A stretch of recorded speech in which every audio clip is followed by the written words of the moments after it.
یہ سارے ماتم جو کر رہے ہیں وہ کرتے رہیں، لیکن کبھی واقعاً حسین ابن علی کا ماتم کریں، یعنی غم کی کیفیت اس قدر بڑھ چکی ہو کہ انسان بے اختیار اپنے سر پہ ہاتھ مارے، بے اختیار اپنے سینے پہ ہاتھ مارے۔ یہ ہے ماتم۔ ماتم غم کی کیفیت کے بڑھ جانے کا نام ہے۔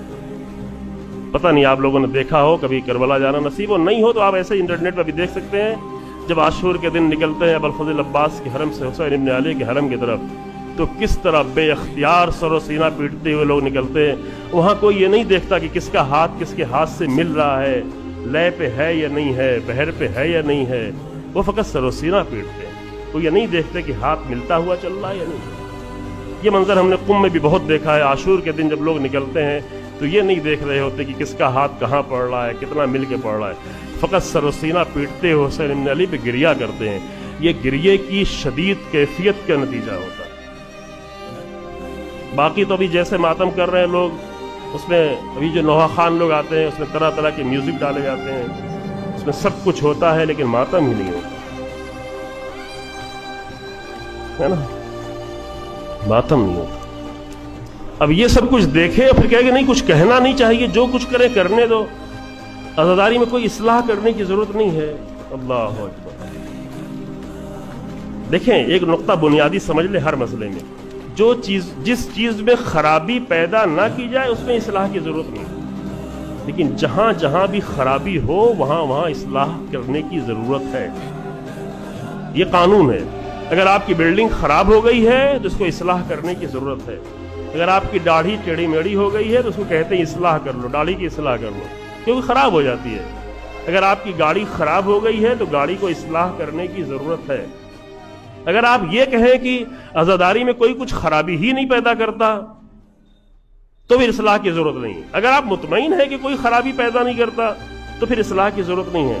لیکن ہم تو یہ دیکھتے ہیں کہ عزاداری کے نام پہ ابھی ہمارے ملک میں کیا کیا ہو رہا ہے۔ اگر مومنہ عورتوں کو بے پردہ کر کے بازاروں میں نکال دیا جائے عزاداری کے نام پر، اور ہم کہیں گے نہیں کچھ عزاداری کے بارے میں بولے نہیں، چونکہ عزاداری ہے لہذا کچھ بولے نہیں، تو ایسے ذہن کی ہم تائید نہیں کر سکتے۔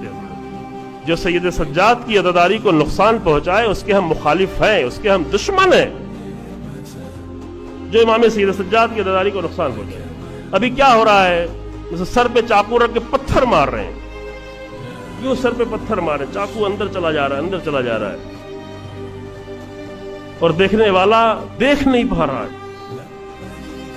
ابھی اور بھی بڑھنے والے ہیں۔ جب انسان جہالت کرنے پہ آتا ہے تو کم نہیں ہے، چونکہ یہ سب کچھ ہم اس لیے کر رہے ہیں کہ یہ شمر نے ایسا کیا تھا، ہرملا نے ایسا کیا تھا، کولی نے ایسا کیا تھا، تلواریں ماری تھی، لہذا ہم بھی تلواریں مار رہے ہیں۔ تو اگر زیادہ بڑھ جائے گی یہی چیز تو بڑھتے بڑھتے ایسا بھی کریں گے، شاید دیکھیں خدا نہ کرے، لیکن یہ ہو سکتا ہے کہ کچھ نادان انسانوں کو یہ بھی تیار کیا جائے کہ تو اپنے گلے پہ چھری چلا لو، کیونکہ امام حسین کے گلے پہ چھری چلی تھی۔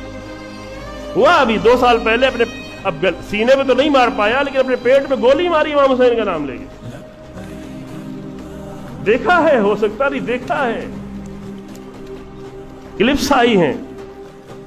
ابھی اسی سال پاکستان میں ایک دلہن کو بنا کے لا کے بٹھا دیا گیا، عورت کو، ایک خاتون کو لا کے پورے مجمع میں دلہن بنا کے 7 محرم کو بٹھا دیا گیا، اور لوگ اس پہ چادریں چڑھا رہے ہیں، کیوں؟ تاکہ ان کی بیٹیوں کی شادی ہو جائے۔ لعنت ہو ایسی عزاداری پر کہ جس کے ذریعے سے تم حسین پہ گریہ نہ کرو، اپنی بیٹیوں کی شادی کی فکر میں لگے ہو 7 محرم کو، شرم نہیں آتی؟ اس کو عزاداری کہتے ہیں۔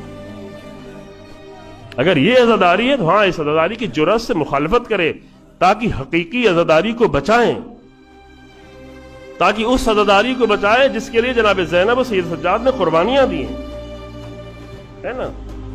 اور بہت کچھ ہو رہا ہے، میں ابھی اب نمونے پیش کرنے میں بہت ساری چیزیں آپ کی نظروں سے گزرتی رہتی ہوں۔ تو جس چیز میں خرابی پیدا نہ ہو اس کی اصلاح کی ضرورت نہیں ہے۔ روڈ خراب ہوگی، روڈ بنائی جائے گی، گھر خراب ہوگا، گھر بنایا جائے گا، اسکول خراب ہوگا، اسکول بنایا جائے گا، کپڑا خراب ہوگا، کپڑا اصلاح کیا جائے گا، داڑھی خراب ہوگی، داڑھی بنائی جائے گی، لیکن سورج کی اصلاح کی جائے گی؟ سورج کی اصلاح نہیں ہوگی، کیونکہ سورج خراب ہی نہیں ہوتا، سورج خراب نہیں ہوگا۔ اس کے سامنے بادل آ سکتے ہیں لیکن سورج میں خرابی نہیں ہے، لہذا ہم سورج کی اصلاح کرنے نہیں جائیں گے۔ تو عزاداری میں وہ ایک عزاداری وہ ہے جو خراب ہونے والی نہیں ہے، ایک عزاداری وہ ہے جس کو لوگ خراب کر رہے ہیں۔ تو وہ عزاداری جو سورج کی طریقے سے جو کبھی خراب نہیں ہوگی اس کی اصلاح نہیں ہو سکتی۔ وہ عزاداری کس کی ہے؟ وہ عزاداری سید سجاد کی ہے، وہ عزاداری امام صادق علیہ السلام کی ہے، وہ عزاداری جناب زینب کی ہے، وہ عزاداری امام رضا علیہ السلام کی ہے۔ وہ عزاداری سورج کی طریقے سے اس کی اصلاح نہیں ہو سکتی، لیکن اگر ہم اپنے پڑوسیوں کو کچھ کرتے دیکھیں، کچھ عیسائیوں کو کرتے دیکھیں، کچھ ہندوؤں کو کرتے دیکھیں، ان کی بات اچھی لگے، وہ آ کے عزاداری میں شامل کر لیں، کوئی ناریل توڑنے لگے، کوئی تار مکھانے کا علم بنانے لگے، کوئی چھواروں کا علم بنانے لگے، تو اس کی اصلاح کی ضرورت ہے، کیونکہ عزاداری جیسے مقدس عمل میں مادیت داخل کر رہے ہو،